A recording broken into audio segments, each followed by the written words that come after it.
Hello everybody, today I'm going to be talking about my experience at Worlds of Fun. Now if you're new here, consider hitting that subscribe button and ring the bell. So I've wanted to talk about Worlds of Fun for a while because I've talked about other theme parks in the past videos, like Silver City and Disney World.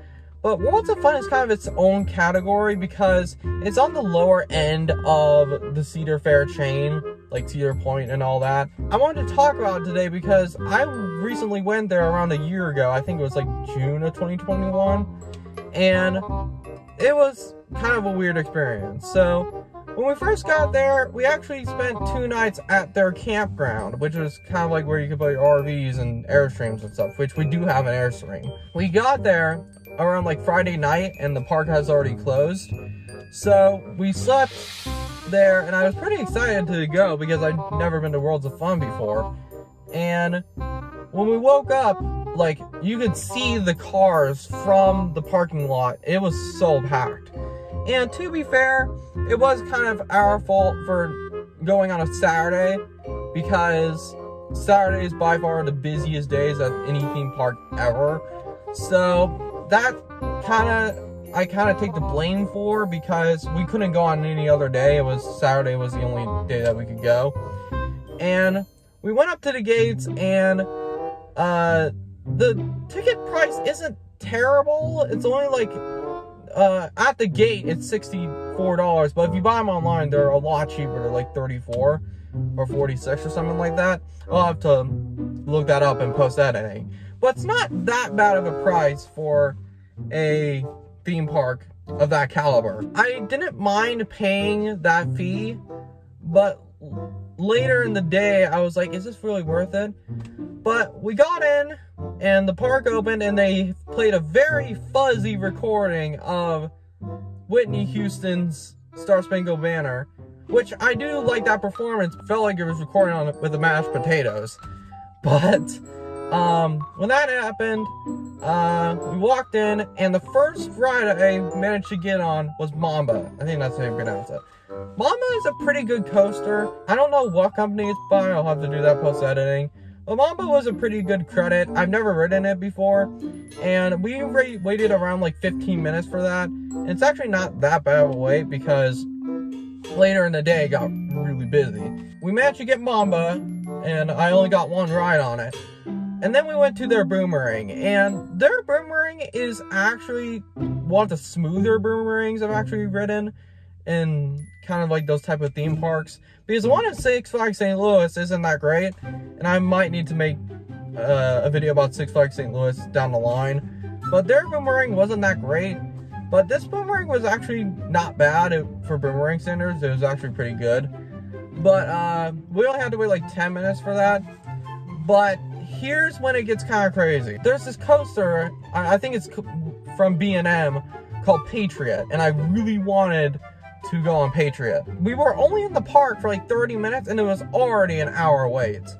And I was like, screw it, I'll wait there because I don't have almost anything else to ride. So I was in the line for Patriot, and this girl, or this woman, starts to have a seizure in front of me. I'm not kidding. I'm dead serious. I don't know if she was dehydrated or what, but she just fell to the ground and started shaking. And I almost called 911. And luckily, she stood back up and pretended nothing happened. And me and all these other people are just like, what happened? Someone was like, what happened? And then it was crazy. Like, I never seen anything like it. Hopefully that person was okay, but I just saw a person had a seizure on the ground, like in the queue of Patriot, and that was a first. But yeah, so she left because she was embarrassed, which I would be too. And then after like 20 minutes of waiting with the line increasing and increasing, I'm like, this isn't really worth it. And I left the line. From here, the day just didn't go as planned. I was planning to ride most of the coasters. I only rode 3 coasters, which, with the supply that Worlds of Fun has, it's not very much. Like, I didn't get to go on Prowler, I didn't get to go on Patriot, I didn't get to go on a lot of other things. and it just sucks that the wait time was so long. Yeah, so I was gonna wait an hour for Patriot, but then a person had a seizure. That's not what stopped me, but it was more like, okay, this isn't really worth it.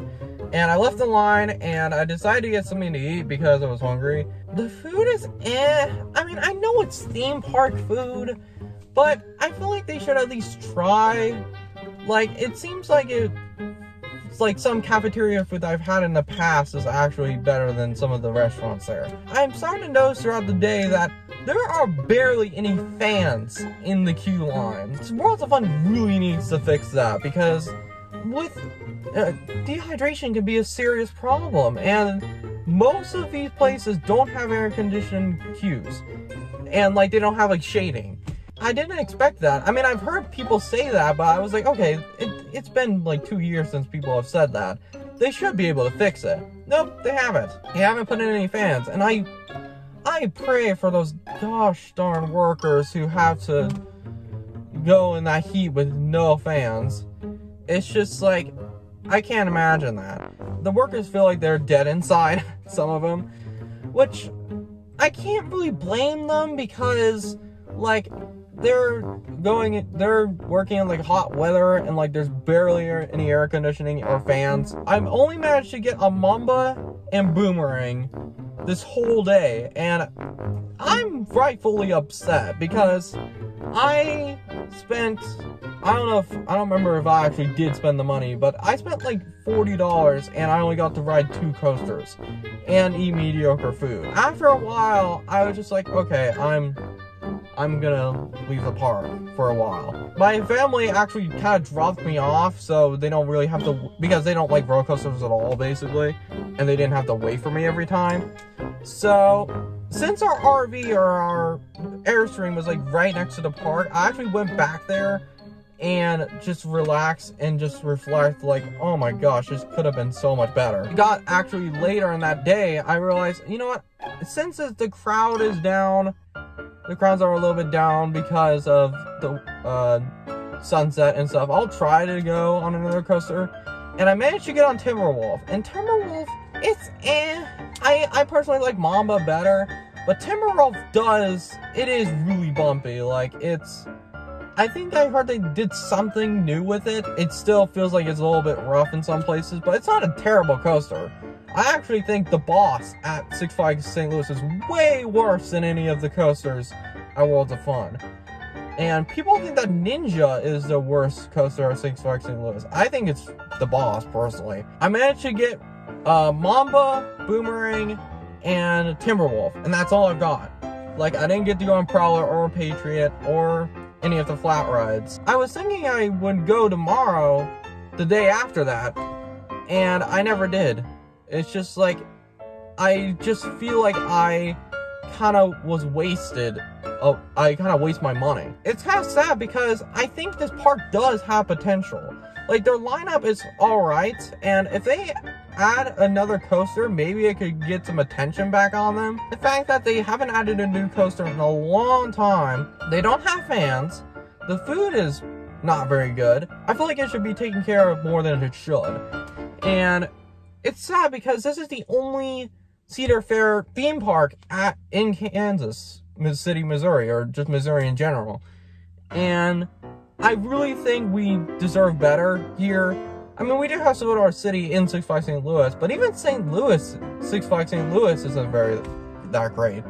So I think they can improve Worlds of Fun. So I would recommend for Worlds of Fun to change, add another coaster, because they're really lacking on one. Like, maybe it might have to come at the expense of another coaster, or like a flat ride, but I think they could do it. And the fact that they haven't had a coaster in God knows how long, it's actually kind of embarrassing, because I mean, their lineup isn't terrible. Like, I've seen worse lineups. The fact that I only got to go on Timberwolf, Mamba, and the Boomerang, and that's it, it's crazy. But, and also, just add some fans in there. Like, the fact that you guys don't even have proper air conditioning in the queues, it just seems unfair to the workers that are getting paid minimum wage there. So it seems not fair. We left on Sunday and I didn't go back because I just was really disappointed. And it's just like, I feel like this park could be so much better, and Cedar Fair just doesn't bother to do anything with it. So yeah, so that's my experience at Worlds of Fun. If you guys liked the video, like, comment, and subscribe. A little bit more of a rant video, but I wanted to talk about this experience and see if other people have the same feeling as me. So yeah, thank you guys so much, and I'll see you guys later. Peace.